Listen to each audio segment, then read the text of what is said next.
morning, everyone, and this is Lookout Mountain. Lookout Mountain overlooks Chattanooga. The mountain got its name because, well, obviously this is where they were looking out for the Union Army as they were coming. It overlooks the city of Chattanooga, and you can see down here, you can see the Chattanooga River meandering through in the city itself. A growing city.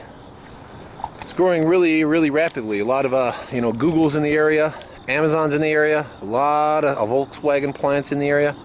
So Chattanooga is a growing city. Can't see a whole lot in the morning fog, but this is where they looked out for the Union Army that was coming in. It's in one of our national parks. Chattanooga Battle is actually a pretty famous one. Lee did some very unconventional military tactics here, and ended up winning the day.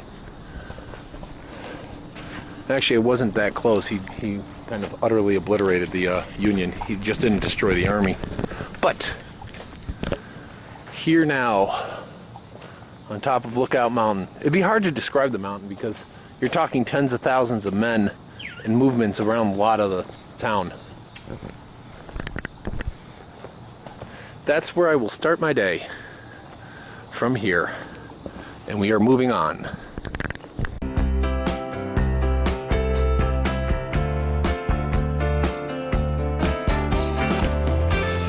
Because these are the days you remember. Hello there, and welcome to another motorcycle vlog. This time it's Chattanooga, headed on south. You can look out here on the other side of Lookout Mountain, how it looks into the Lookout Valley, and what kind of a very strategic position it was, and how an obvious choice to try and defend up here.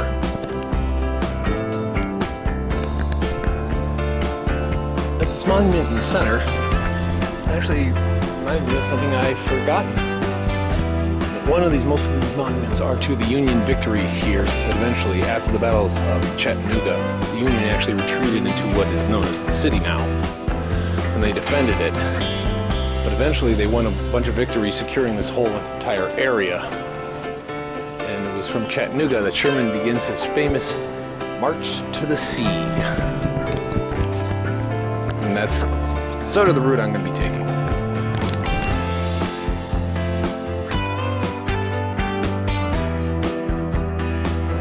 And the first thing I did is I headed east. Chattanooga itself is rich in Civil War history, and there was of course a quick stop there, and that's where I started. But Civil War battles aside, Tennessee is rich in that kind of history. But Tennessee is also very rich in just riding magnificence. The Devil's Tail is out here. The end of the Blue Ridge Mountain Drive is down here. And it's just magnificent on a scale that most people don't understand, is that you can really hug the road, own the road, get to know the road. And that's what riding is about. It's kind of like being out in the atmosphere. And it's one of those things that people have to experience to actually really know.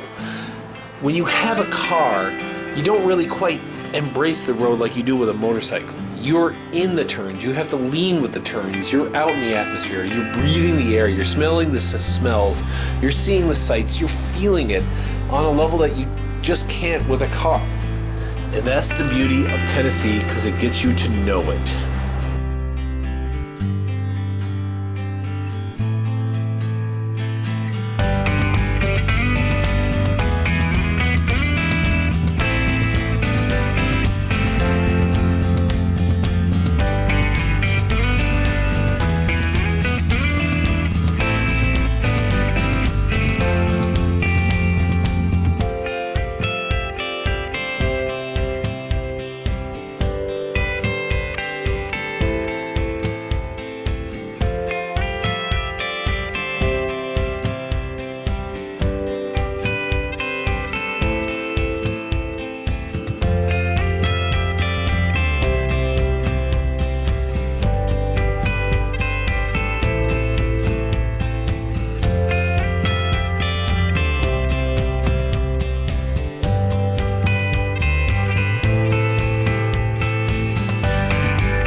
Ocoee River, and that's obviously some lake, the Parksville Lake.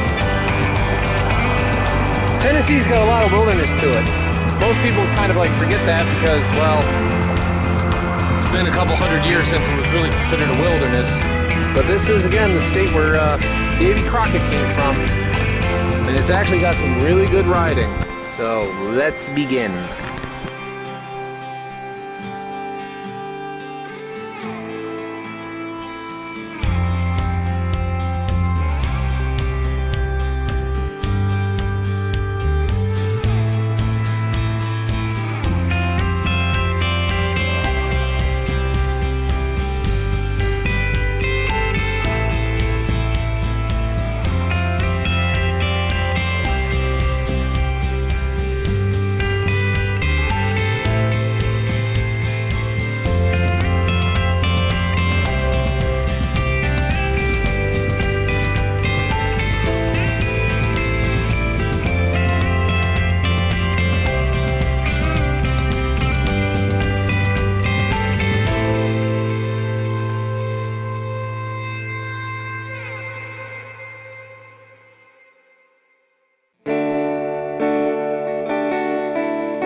But after that, you turn south, and just one of these things, I resisted putting these in here, but this one just kind of came out of nowhere, and I just decided that, hey, the diamond in the rough that people have to see. This little town, and here it is. That just happens to exist on the Tennessee-North Carolina border. I don't even know what it's called.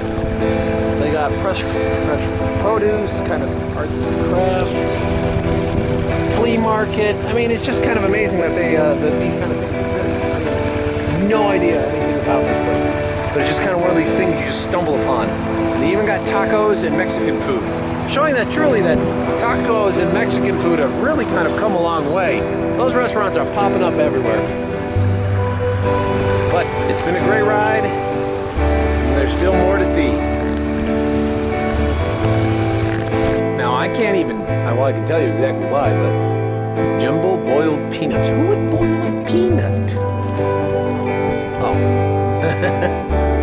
Well, I could have done motorcycle parking, but hey, a little too late. This is the place that actually got me to stop. Moonshine Distillery and Museum. Granddaddy's. I feel like I need to see this place. Don't stop too long for these connections.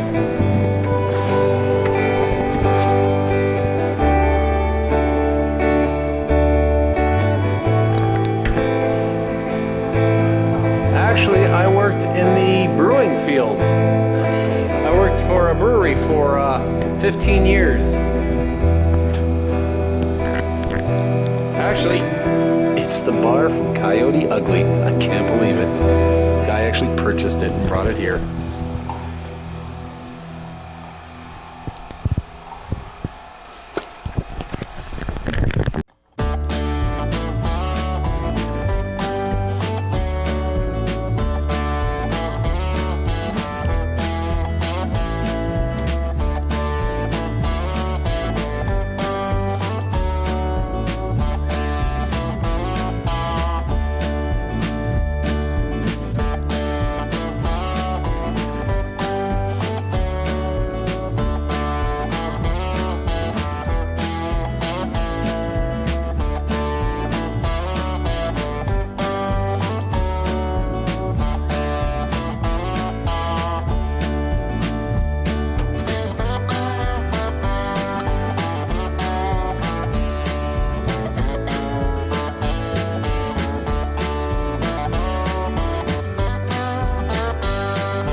moving on from there, Upper Georgia is just as nice as Tennessee. Oh, Upper Georgia just has so many special qualities that I just can't expound on just one tape.